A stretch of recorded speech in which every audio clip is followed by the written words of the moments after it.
morning, Monday morning, and so just doing a quick vlog. This would kind of go with, I'm blogging about it.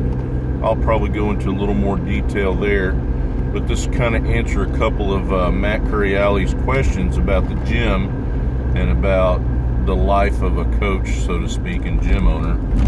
And just bear with me as I'm driving through some construction. Give you kind of an idea of what the last few weeks have been like.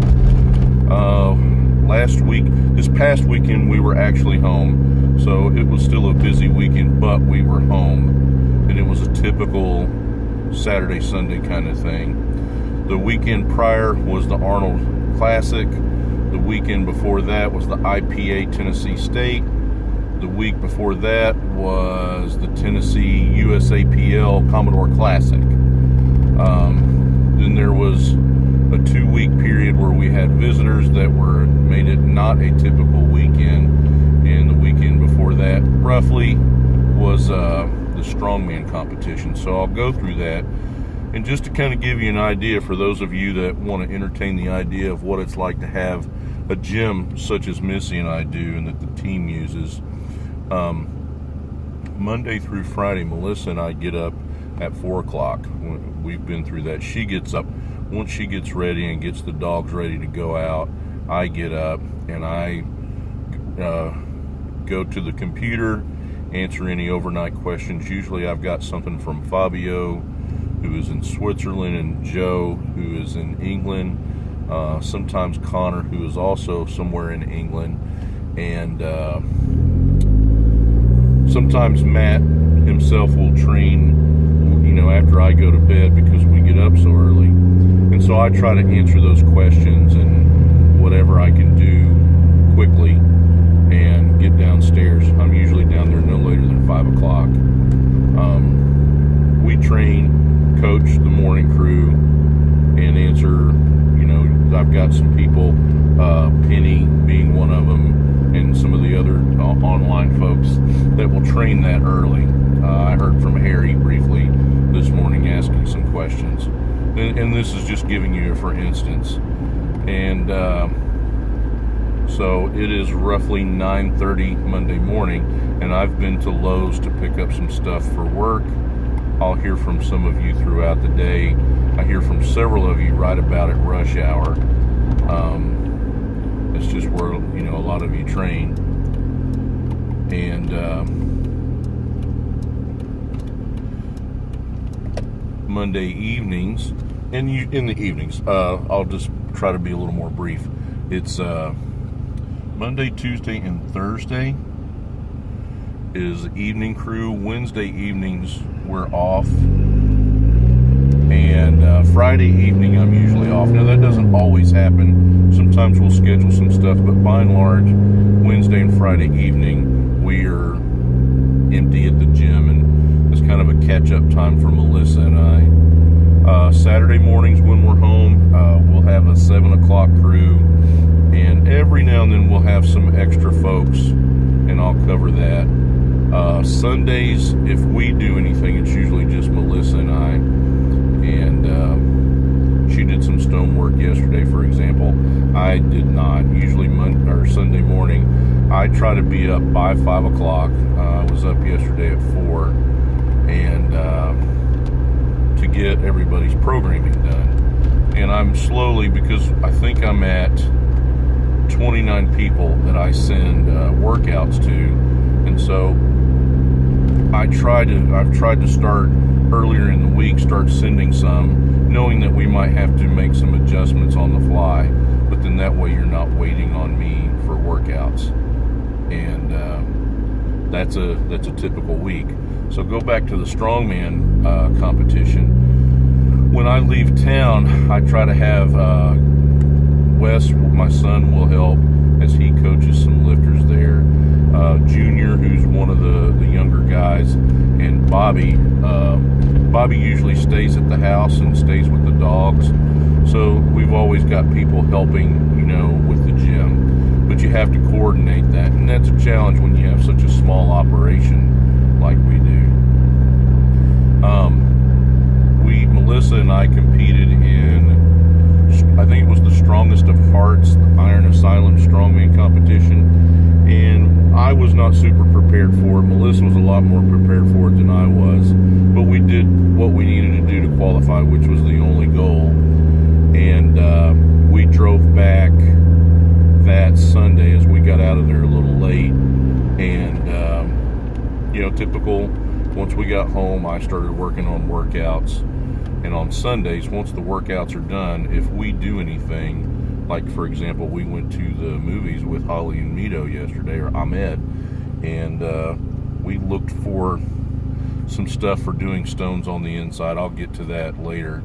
And these new Bang energy drinks that are sugar-free, supposedly. Anyway, we drove around a little bit and picked up food. We cooked food, and the day is done. It's Sunday. And I try to go to bed early because it's a long week. And so we did the strongman thing. The following week, we were home, but it was not a typical Saturday. We had some people coming in from out of town. So Jennifer and Corey Jean trained on Saturday, and we had Allie Shue, Chris Aiden, and Chloe Dublin. Allie is from the Nashville area. Chloe is just outside of Indianapolis. And Chris, I want to say, lives in the Pennsylvania area. And so they were all in. And my crew that typically comes in on Saturday came in. So that morning started at 5. I went downstairs, did some cardio and auxiliary. Some of the guys started showing up at 6. And the gym didn't stop that day till about 3:30. And so I stayed down there the whole time, and actually Corey Jean brought me some Chick-fil-A for lunch. So, I mean, it's that kind of day. And the next day, the typical Sunday. The following week, Corey had her meet. We were in Franklin, Tennessee, and she did the USA Powerlifting Commodore Classic. Went 8 for 9, had a great day, hit some big meet PRs. It was a very good day. Both Wes and I were there coaching her. And the cool thing is Nick was with us. He was helping take video. Holly and Ahmed showed up to lend support. Jennifer showed up and actually spent a lot of time announcing. And so it was one of those things where, again, team support, which is very, very important with a small gym like we have. And got to see a lot of old pals. Matt Poe was one of them. And met Ashley Han, who has since visited the gym. So you kind of get an idea what kind of community this is.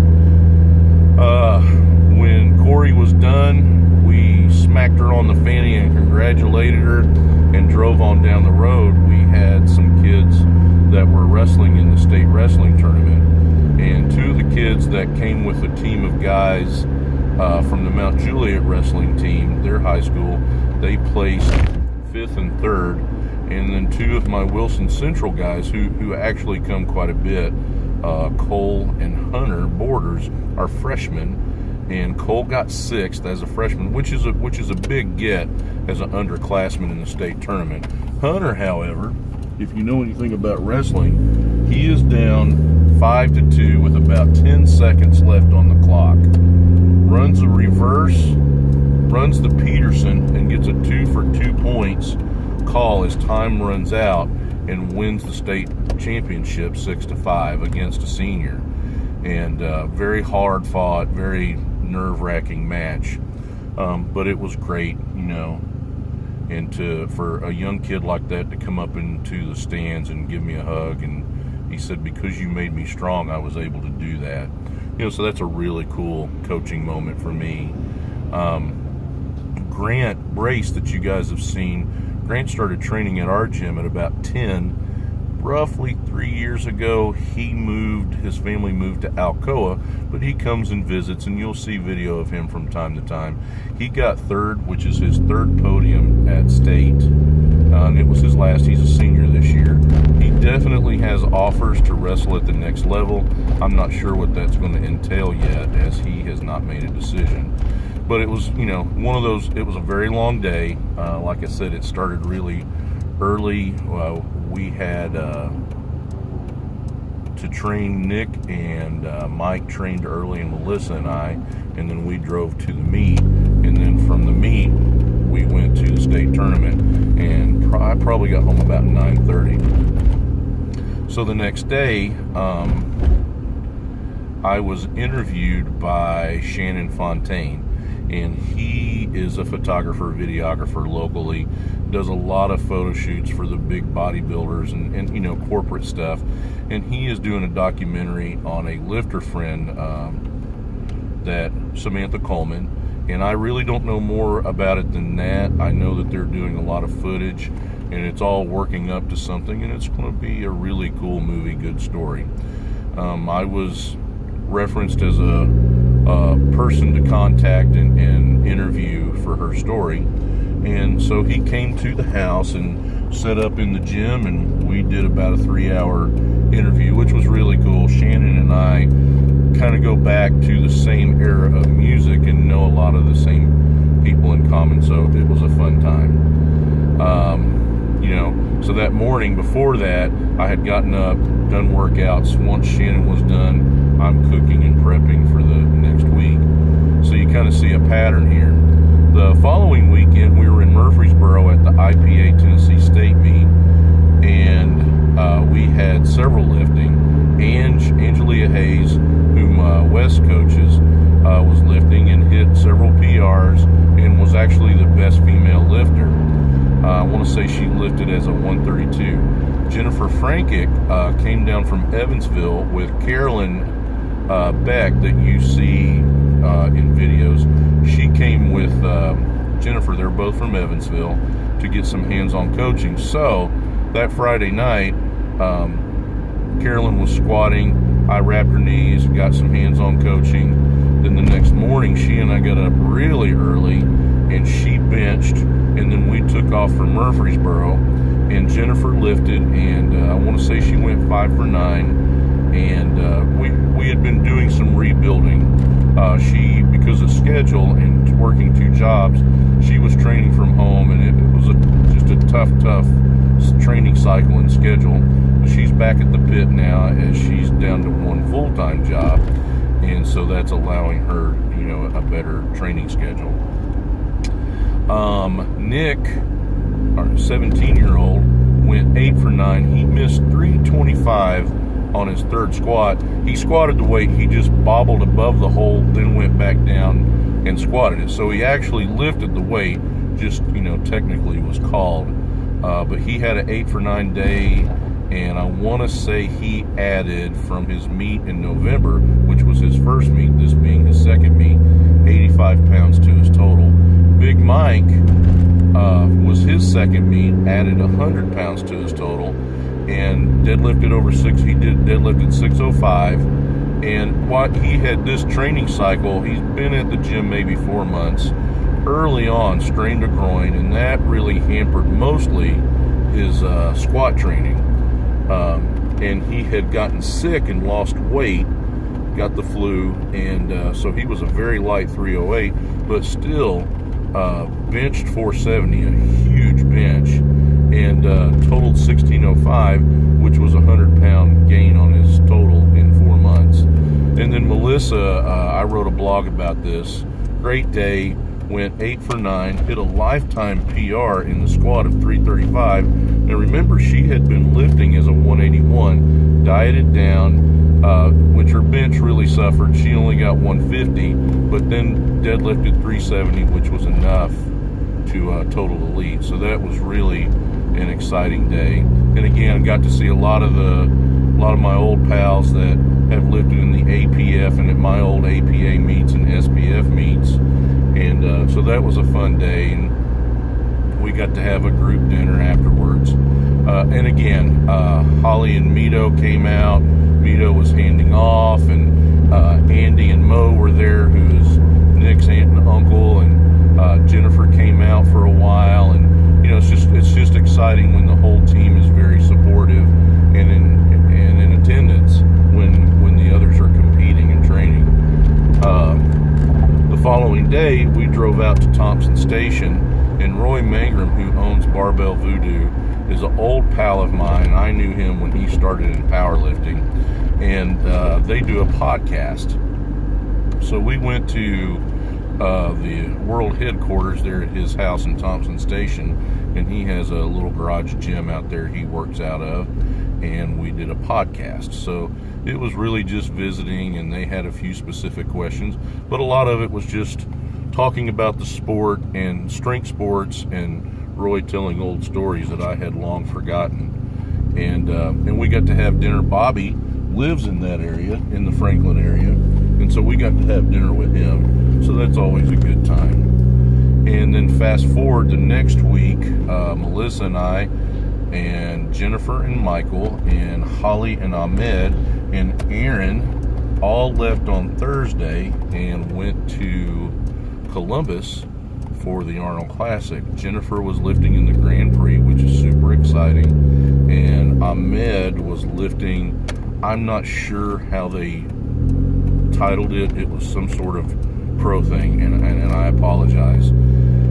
So Thursday we drove to Louisville, spent the night, and then Friday we drove on into Columbus and watched the lifting. Aaron was lifting, E-R-I-N, Aaron. And let's see, how did this go? Then Jennifer lifted that morning, had a 8 for 9 day, a really superb day. We really went for a big lift on her final deadlift to try to pull into the money, but it just wasn't there. She pulled 200 kilos just below her knees, which is a huge pull. And but it was still very exciting. A lot of good lifting and big PRs for her. And then Aaron and I went to another stage where Ahmed was lifting, and he was lifting equipped single ply, and I can't remember the final tally, but he hit a big 390 kilo squat, and I want to say a 285 bench, and deadlifted 295. And he finished first in his class and was second overall, so he finished in the money. And we stayed an extra day and visited Louis Simmons at Westside Barbell, which is always a treat. I always enjoy getting to hang out and chat with Lou, and you know, some of the guys that I don't see as frequently as I used to. And we drove to Cincinnati from there, and then Melissa and I trained at the sweatshop. And Laura is a good buddy of ours, and I've known her for several years, and Shane Sweat and that whole crew that trains there. So we drove back Monday, and we were back into it. And so you kind of get an idea of what a short span of about 5 or 6 weeks is like. And so, you know, when did I know this life was for me? I never did. It just happened that way. And so if you want to own one of these, it's not free. It takes a lot of time. It takes a lot of money. And sometimes you're going to finish in the red, and certainly that happens frequently. But if you love what you do and do what you love, then it's just the way to go. And it was very exciting. We've had a lot of really neat things going on and happening, and new people coming to the gym, and so that's really exciting. So from here, Melissa and I are preparing for Strongman Nationals in June. Jennifer and I are preparing for IPF Classic Raw Worlds 1st of June in Calgary, and we'll go from there. So hopefully you enjoy this, and there you go. All right, guys, have a good day.